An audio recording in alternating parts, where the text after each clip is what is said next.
Good afternoon, BSAK.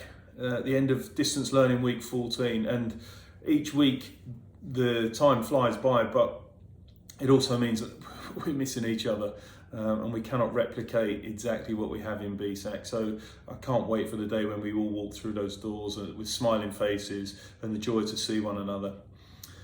Thank you to parents for your support and encouragement of your children. It is greatly appreciated. It doesn't go unnoticed, and it will support them as they move forward to their next year group in September. So thank you very much indeed. I know it's not easy. You're not trained teachers, or many of you are not. It has been a challenge, but we really do appreciate it. And only by working together, we've got this far, so that will continue. So this week, we've been really focused as a school on September opening. If you approach the front entrance at secondary at the moment, we've got thermal scanners up. We are looking at how they work. We're looking at how we can flow people into school when we're able to, and all must adhere to the safety requirements. So we're working on that and piloting a lot of things at the moment. 2 days ago, I sent out a letter to you asking you to complete an ADEK survey. I can't stress enough how important that is.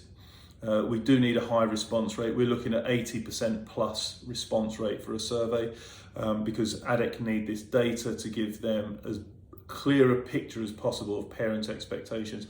And I imagine, based on the questions, being a parent and completing it myself, there's going to be a range of answers. And ADEK are going to look at how best they can be accommodated. So the survey needs to be in to ADEK by Saturday. So if you haven't already completed it, please do. It is really important. I can't stress that enough.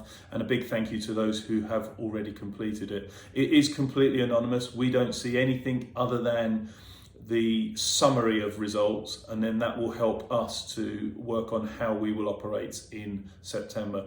Ideally, we want every student back in safely and with managing the protocols, and that's what we're working towards. We may need a little bit of compromise, particularly at the beginning as we bring people back. We will adjust things. I doubt very much everybody will get everything right first time, but we will learn as we always do at BSAK, and we will try and adjust to make sure it's as best we can do. And I think over time, I think the protocol at the moment is suggesting 2 metre spacing, and I think over time that will reduce as we become clearer on the safety requirements. But the 2 metres is challenging, and that's why we need all that data back to help us understand the impact of that. So thank you very much.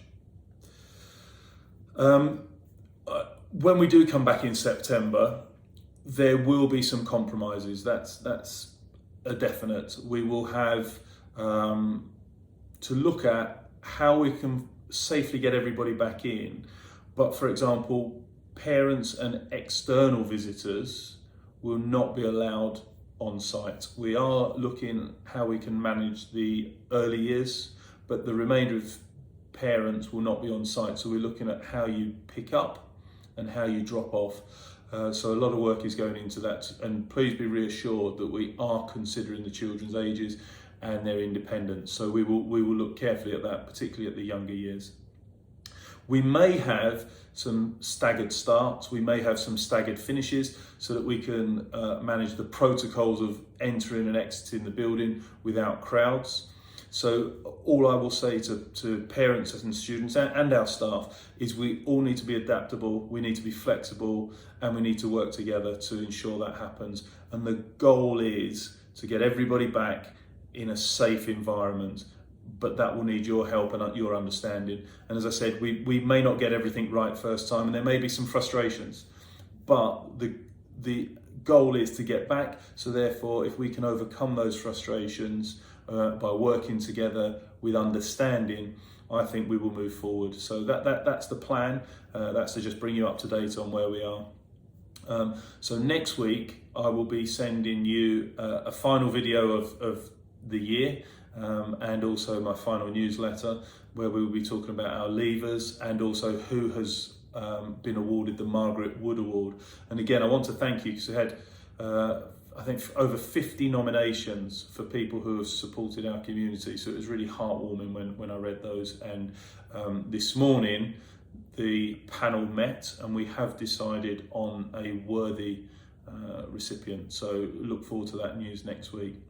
So finally from me, have a great weekend, stay away from the screens, and I look forward to hearing from you next week as we move into our final week of this academic year.